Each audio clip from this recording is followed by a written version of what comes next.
Good morning. मैं अखिलेश स्वागत करता हूं आपका goal with AK sir YouTube channel पे।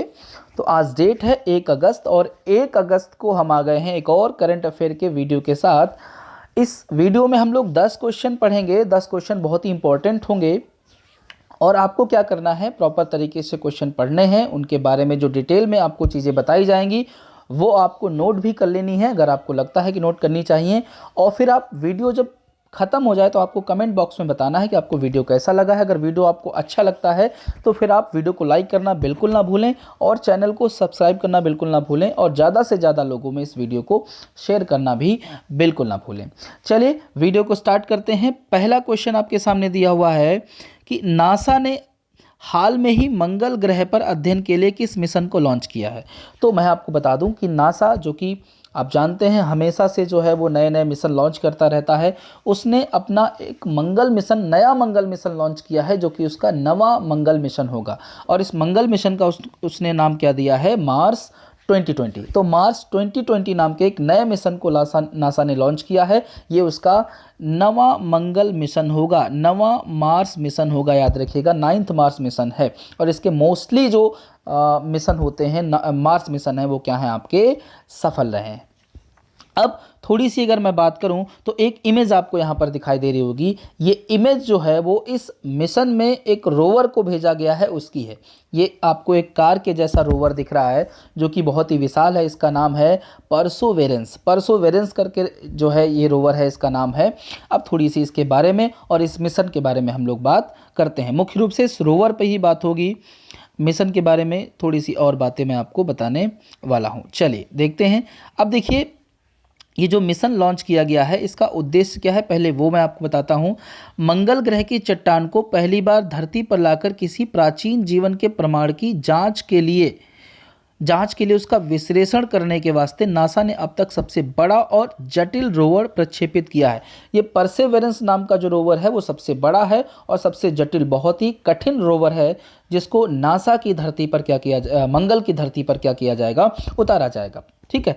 लंबे समय तक चलने वाली इस महत्वाकांक्षी परियोजना के अंतर्गत कार के आकार का रोवर बनाया गया है जो कैमरा, माइक्रोफोन, ड्रिल और लेजर युक्त होगा।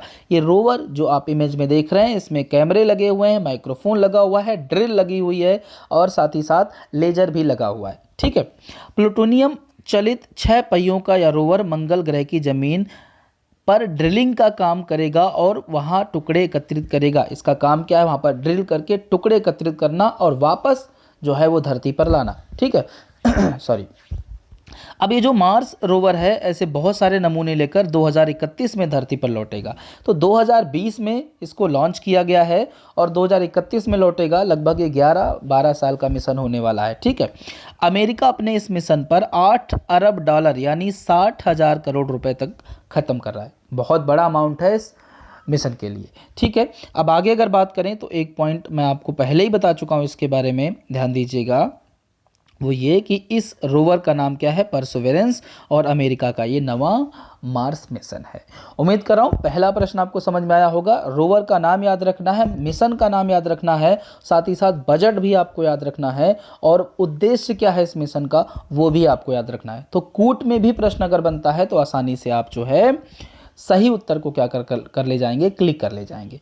अब अगले प्रश्न की ओर हम बढ़ते हैं। प्रश्न नंबर 2, ये भी अच्छा प्रश्न है। देखिए, कह रहा है कि हाल में ही किस भारतीय लोक संगीतकार का निधन हो गया। हाल में ही किस भारतीय लोक संगीतकार का निधन हो गया है। तो इसका सही उत्तर मैं आपको बता देता हूं पहले, क्या है, सोनम शेरिंग। सोनम शेरिंग लेप्चा इनका नाम है पूरा। अब थोड़ा सा एक इनके बारे में हम जानते हैं। तो एक इमेज आपको दिखाई दे रही होगी आपके स्क्रीन पे। तो स्क्रीन पे जो इमेज दिखाई दे रही है यही है सोनम शेरिंग लेप्चा की इमेज। अब थोड़ी सी बात कर लेते हैं, कौन है, क्या इनको कोई पुरस्कार वगैरह मिला है, उस पर भी बात हो जाए। ठीक है। तो आप देख लीजिए। सॉरी। तो देखिए, ये जो लेप्चा साहब हैं, सोनम शेरिंग साहब, इनकी 92 ईयर में डेथ हुई है और संगीतकार हैं, भारतीय लोक संगीतकार हैं। वह लेप्चा लोगों के बीच ऑल इंडिया रेडियो पर आवाज़ देने वाले पहले व्यक्ति थे। यानी जो लेप्चा क्या है, एक संस्कृति है, एक प्राचीन संस्कृति है स्वदेशी, जो कि सिक्किम से बिलोंग करती है। उनके बीच के ये व्यक्ति हैं और ऑल इंडिया रेडियो पर पहली बार किसी लेप्चा लोगों ने अपनी आवाज़ दी थी, तो वो कौन थे आपके सोनम शेरिंग भाई साहब थे। ठीक है, इनका संगीत में उत्कृष्ट योगदान है, इसके लिए इनको पद्मश्री सम्मान से भी सम्मानित किया गया था। तो सिक्किम से बिलोंग करते हैं, सिक्किम से रिलेटेड हैं, याद रखिएगा, लोक संगीतकार हैं और लोक संगीतकार थे और पद्मश्री से सम्मानित भी थे। अब नहीं रहे हैं हमारे बीच, भगवान उनकी आत्मा को शांति दे। चलिए आगे बढ़ते हैं। हमारा जो अगला प्रश्न है प्रश्न नंबर 3। अब प्रश्न नंबर अगर हम 3 की बात करें तो ये भी अच्छा प्रश्न दिया हुआ है। हाल में ही जिन लिक्युन, नाम क्या है, जिन लिक्युन नाम, जुबान जो है वो एकदम कई बार जो है पलट जाती है, इस प्रकार के नाम रख देते हैं लोग, रामेश, सुरेश, अवधेश, बिमलेश, इस प्रकार के नाम नहीं रख पाते हैं। चलिए कोई नहीं। तो हाल में ही जिम लिक्विन को दूसरी बार किस अंतर्राष्ट्रीय बैंक का अध्यक्ष चुना गया है? ठीक है, तो इसका उत्तर मैं आपको बता दे रहा हूँ। इसका उत्तर क्या होगा? एशियन इंफ्रास्ट्रक्चर इन्वेस्टमेंट बैंक, यानी AIIB, Asian infrastructure investment bank. ठीक है, तो याद रखिए इनका ये जो कार्यकाल है वो 2001 से 21 से स्टार्ट होगा। और अगर हम AIIB की बात करें, एशियन इंफ्रास्ट्रक्चर इन्वेस्टमेंट बैंक की, तो 2016 में इसका संचालन शुरू हुआ था और इसका हेडक्वार्टर बीजिंग में है। इसका हेडक्वार्टर कहाँ पर है? बीजिंग में है, जैसे मैंने यहाँ पर कुछ पॉइंट इसके बारे में लिखे भी हैं। ठीक है, तो इनका कार्यकाल मैंने कहा था कि 2021 जनवरी 2021 इनका दूसरा कार्यकाल स्टार्ट होगा। और इस बैंक की अगर बात करें तो 2016 में इसका संचालन शुरू हुआ है, इसका हेडक्वार्टर बीजिंग में है। इसमें सदस्यों की संख्या की बात करें तो 102 सदस्य अब तक हो चुके हैं। ठीक है, चलिए अब बात करते हैं प्रश्न नंबर 4 की। प्रश्न नंबर 4 की अगर हम बात करें तो दिया हुआ है, हाल में ही किस देश में भारत के सहयोग से बनी सुप्रीम कोर्ट की नई इमारत का उद्घाटन किया गया? ठीक है, तो मैं आपको बता दूं कि इसका उत्तर क्या हो जाएगा? मॉरिशस। अब कुछ चीज़ें आप समझ लीजिएगा। एक जो है वो अभियान चल रहा है, या एक जो है बहुत ही महत्वाकांक्षी अभियान है जिसको एशिया में लॉन्च किया गया है, और इसका नाम है सागर, SAGAR। ठीक है, SAGAR, सागर करके उसको बोलते हैं शॉर्ट में। तो सागर के तहत क्या किया जाता है? हिंद महासागर क्षेत्र में जो है वो शांति और विकास को जो है बनाए रखना, ये इसका उद्देश्य है। और इसी उद्देश्य के तहत भारत ने जो है मॉरिशस को नए सुप्रीम कोर्ट की बिल्डिंग बनाने के लिए कुछ फंड जारी किया था, वो बनकर तैयार हो गया। और उसके बाद उसका उद्घाटन जो है वो श्री मोदी जी द्वारा, और साथ ही साथ जो मॉरिशस के प्रमुख हैं, वहाँ के जो आपके उनके समकक्ष हैं जिनका नाम है प्रवीण जुगन्नाथ, उनके द्वारा संयुक्त रूप से उद्घाटन कर दिया गया। क्लियर है इतनी बात? उद्घाटन कर दिया गया। ठीक है, अब ये जो उद्घाटन हुआ है ये मैंने अभी आपको बताया था कि 2015 में एक विजन शुरू किया गया था जिसका नाम था SAGAR, यानी सागर। अब ये जो सागर विजन है, इसका उद्देश्य क्या है? हिंद महासागर क्षेत्र में सभी की सुरक्षा और सभी के विकास पर जोर देता है। भारत इस विजन के तहत, याद रखिए, भारत इस विजन के तहत श्रीलंका में एक प्रमुख आवास परियोजना, अफगानिस्तान में संसद भवन, नाइजर में महात्मा गांधी कन्वेंशन सेंटर और नेपाल में स्वास्थ्य सेवाओं में सुधार जैसी तमाम सारी योजनाओं को पूरा करवा चुका है। और अभी रिसेंटली मॉरिशस में एक आपका सुप्रीम कोर्ट की नई बिल्डिंग। अब यहाँ पर एक इमेज आप देख रहे हैं, इमेज जो आपको दिखाई दे रही है सुप्रीम कोर्ट के नए बिल्डिंग की है। और साथ ही साथ एक आपको इमेज और अब दिखाई दे रही है, ये जो है मॉरिशस की है। मॉरिशस अफ्रीका महाद्वीप में पड़ने वाला एक छोटा सा द्वीपीय देश है और इसकी राजधानी पोर्ट लुई है। और आपको प्रमुख यहाँ के कौन है, प्रधानमंत्री कौन है, वो आपको पता ही चल गया है। चलिए अब आगे अगर हम बात करते हैं, अगले प्रश्न की ओर मूव करते हैं, तो अगला प्रश्न दिया हुआ है कि हाल में ही किस देश के डेल्टा ओकावांगो में पिछले कुछ समय से सैकड़ों हाथियों की रहस्यमय तरीके से मौत हो गई है? तो आप एक इमेज देख रहे हैं यहाँ पर जिसमें कई सारे हाथी आपको दिखाई दे रहे हैं जो कि बहुत ही रहस्यमय तरीके से मर गए हैं या मार दिए गए हैं। अभी कुछ इस पर जो है कहा नहीं जा सकता है। इसका उत्तर क्या होगा? बोत्सवाना। तो बोत्सवाना में एक डेल्टा पड़ता है जिसका नाम है ओकावांगो। ओकावांगो में लगातार हाथियों की डेथ हो रही है। इसकी जांच के लिए अलग अलग देश से विशेषज्ञ जो हैं वो बोत्सवाना पहुंच रहे हैं। पहले उम्मीद लगाई गई थी इनका शिकार किया जा रहा है, लेकिन ये बात बिल्कुल सही नहीं निकली है।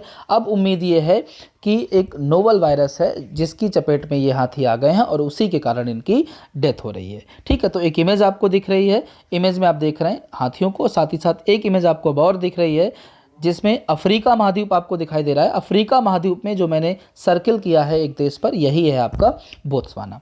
अब थोड़ी सी अगर हम बात कर लें और इसके बारे में डिटेल में अगर हम जाएं तो देखिएगा, ध्यान दीजिएगा कि ये जो ओकावांगो डेल्टा है या कालाहारी रेगिस्तान का हिस्सा है, ठीक है, यानी ओकावांगो डेल्टा कालाहारी रेगिस्तान का हिस्सा है।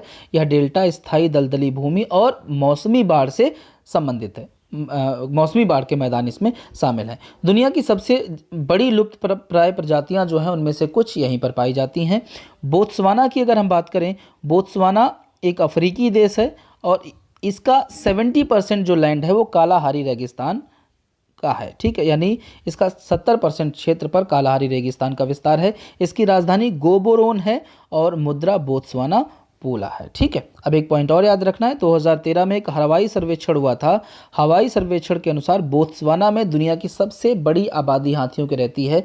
1,56,000 के आसपास हाथी बोत्सवाना में पाए जाते हैं, ठीक। चलिए अब अगले प्रश्न की ओर अगर हम बात करें तो प्रश्न नंबर 6 दिया हुआ है कि भारतीय मानक, जिसको हम एसआई बोलते हैं, इंडियन स्टैंडर्ड व्यवस्था के तहत भारत में मार्च 2021 में कितनी वस्तुओं को शामिल किया जाएगा? तो इसका उत्तर हो जाएगा 371, ठीक है। तो 371 जो वस्तुएं शामिल होंगी उसमें आपके जो इलेक्ट्रॉनिक सामान होते हैं, साथ ही साथ जो है मैं बता दे रहा हूँ, इलेक्ट्रॉनिक खिलौने, कागज़, ग्लास, रबर, ये तमाम प्रकार के सामान जो है इसमें शामिल किए जाएंगे। और ये मोस्टली सामान चाइना से हम क्या करते हैं, आयात करते हैं। और चाइना से आयात करने वाली वस्तुएं जो होती हैं उनकी क्वालिटी बहुत ख़राब होती है। हमारा जो एसआई जो मानक होते हैं उन पर खरी नहीं उतरती हैं। तो अब इनको शामिल किया जाएगा। जो एसआई मानक पर खरी नहीं उतरेंगी उनको यहाँ पर उनकी सप्लाई, उनको बेचने पर प्रतिबंध भी लगाया जाएगा, ठीक है।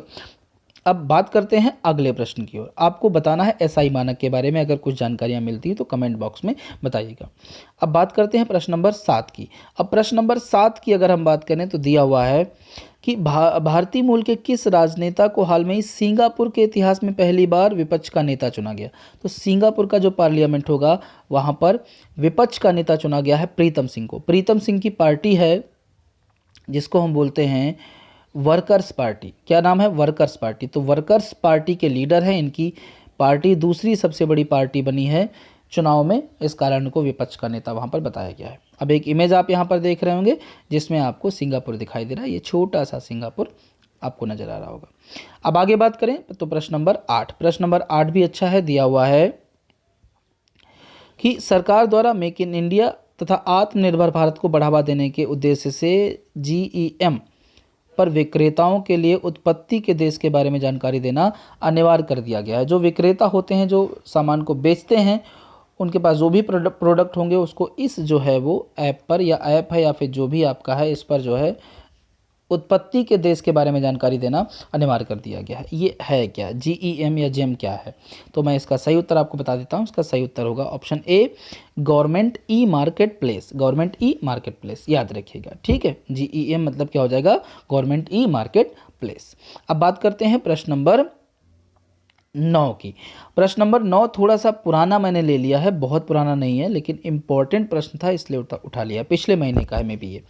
हाल में ही केंद्रीय मानव संसाधन विकास मंत्री, जिनका नाम है रमेश पोखरियाल निशंक, ठीक है, के द्वारा युक्ति 2.0 प्लेटफॉर्म का वर्चुअली शुभारंभ किया गया। अब ये युक्ति क्या है, यही पूछा गया इसमें। तो मैं आपको बता देता हूँ युक्ति क्या है। देखिए, बहुत आपको याद कर लेना है इसका फुल फॉर्म। इसका फुल फॉर्म हो जाएगा young India combating Covid with knowledge, technology and innovation. ये इसका फुल फॉर्म हो जाएगा। ऑप्शन डी इसका सही आंसर है, ठीक है। अब बात करते हैं प्रश्न नंबर 10 और आज के इस वीडियो के लास्ट प्रश्न की। दिया हुआ है कि उन बाल अधिकार कार्यकर्ता का नाम बताएं जिनका हाल में ही निधन हो गया है। उन्होंने 1984 में बाला हकुला संगम की स्थापना की थी। तो एक पॉइंट आपको याद रखना है, बाला हकुला संगम की स्थापना किसने की? तो वो हैं आपके पी अच्युत राव, ठीक है। इस क्वेश्चन का उत्तर हमको मिल गया है। क्या हो जाएगा? पी अच्युत राव। इनका हाल में ही निधन हो गया है। बच्चों के लिए लड़ते थे, बाल अधिकारियों के लिए लड़ते थे। एक इमेज आपको दिखाई दे रही होगी, यही आपके पी अच्युत राव, ठीक है। तो 10 क्वेश्चन इस वीडियो के कंप्लीट हुए हैं। लास्ट में एक क्वेश्चन मैं आपसे पूछ रहा हूं। आपको सेबकॉप एनर्जी इंडिया लिमिटेड यानी SEIL के बारे में आपको बताना है पूरी जानकारी। इसका स्थापना कब हुई, अध्यक्ष वगैरह कौन है, हेडक्वार्टर क्या है, जो भी चीज़ें इसके बारे में आपको मिलती हैं सारी आपको कमेंट बॉक्स में बतानी है। लास्ट में ही अगर आपको ये वीडियो अच्छा लगा हो तो प्लीज़ वीडियो को लाइक करें और ज़्यादा से ज़्यादा लोगों में इस वीडियो को शेयर करें और आप चैनल को सब्सक्राइब करना बिल्कुल ना भूलें। आपका एक सब्सक्राइब जो है वो बहुत ही इंपॉर्टेंट रखता है। एक एक सब्सक्राइब बढ़ता है तो मैं इसको काउंट करता हूँ, देखता हूँ, मुझे पता नहीं चलता है किसने किया है किसने नहीं किया है, लेकिन मैं उसको जो है बहुत ही उसके लिए थैंकफुल हूँ। प्लीज़ आप मेरे चैनल को सब्सक्राइब करें। Thank you very much.